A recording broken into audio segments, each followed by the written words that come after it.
Bienvenue dans le débrief hebdo. Aujourd'hui c'est ambiance Mario, tout simplement parce que c'était le rendez-vous attendu des marchés, la Banque Centrale Européenne, avec à sa tête encore Mario Draghi. Et ce qu'on peut dire, c'est que ça a bousculé les marchés, que ce soit sur les indices, sur le Forex et plus particulièrement sur l'euro contre le dollar américain. Musique, c'est parti.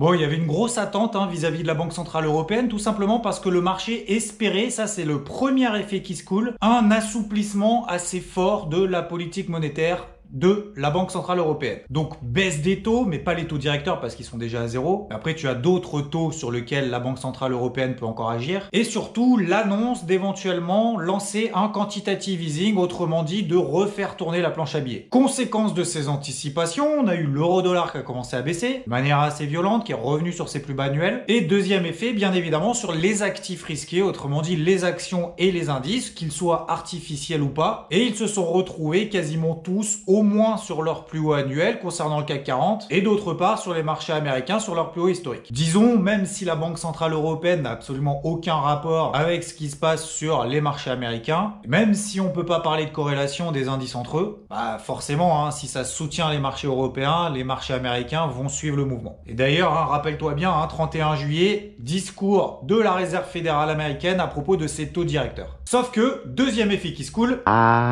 Ouais. Lapin. Eh ben, Mario Draghi, donc la Banque Centrale Européenne, a reconnu certes que la croissance se dégradait, en zone euro bien évidemment, que l'inflation restait toujours très faible, et a priori, ça nécessite quand même de l'aide, de la part de la BCE. Sauf que Mario Draghi ne l'entend pas de cette oreille, et il estime que l'inflation basse ne devrait pas avoir d'impact sur l'économie. Et il estime même que les prix devraient a priori se redresser d'ici fin 2019, début 2020. Donc ça nous laisse un peu de temps quand même. Et grosse douche froide sur les indices qui se sont repliés de manière assez violente, en tout cas le jeudi. Et tu l'as compris, pas de planche à billets, remontée de l'euro face au dollar américain plus particulièrement. Alors, pour le moment, on va en parler après, faut pas paniquer, faut pas s'enflammer non plus. Et le troisième effet qui se coule, bon même si je suis pas sûr que ça existe vraiment, c'est que toutes ces anticipations qui avaient été réalisées auprès de la Banque Centrale Européenne, c'est qu'il se passe la même chose le 31 juillet vis-à-vis de la Fed. Et je te rappelle qu'au niveau de la Fed, le marché anticipe au minimum une baisse des taux d'1/4 de point. Donc là, le marché est en train de se dire, mince, la BCE ne fait pas grand-chose, peut-être que la Fed elle va faire la même chose. C'est-à-dire, certes, agir sur ses taux parce qu'elle a quasiment pas le choix, mais pas non plus de manière excessive. Et donc, ça a tendance à soutenir également un petit peu le dollar américain. Donc en ce moment, c'est un petit peu la course à quelle devise est la plus forte. Est-ce que c'est plutôt l'euro ou plutôt le dollar? Alors à très court terme, on a vu la réaction de l'euro-dollar, c'est plutôt l'euro qui est beaucoup plus fort que le dollar. Mais les deux se valent à peu près a priori. Disons en quelque sorte que t'as l'euro et le dollar qui sont en train de se tirer la bourre. Donc du coup, vis-à-vis de cette consolidation qu'on a eue sur les indices, certes, elle a eu lieu, on a eu ce qu'on appelle une mèche, donc les indices ont quand même bien fait peur. Mais pour le moment, a priori, au moment où je suis en train de tourner cette vidéo, ça tient quand même. C'est-à-dire que tant qu'on n'a pas les plus bas du début de la semaine qui sont enfoncés, pour le moment, on est toujours en tendance neutre à très court terme, autrement dit en daily, dans des ranges un petit peu partout, que ce soit sur le CAC, le DAX, les indices américains, et j'en passe. Donc, on a vendu les indices sur IVT, mais pour autant, on s'enflamme pas tant qu'on n'a pas des impulsions baissières sous les niveaux que je viens de t'évoquer. Et ensuite, cette reprise de l'euro-dollar que j'attendais, on l'a exploité. Sauf que, dans la mesure où les marchés sont en train déjà d'anticiper de ce que va raconter la Fed, donc encore une fois, l'euro contre le dollar monte, mais pas de manière excessive. Donc, pour le moment, sur les positions acheteuses qu'on a prises, on s'enflamme pas. Du coup, si le dollar américain tient le choc, ça a pour conséquence sur l'or, qui, je te le rappelle, est libellé en dollars et plutôt considéré comme une paire du forex que comme une matière première, tout simplement par le fait qu'elle soit libellée en dollars américains.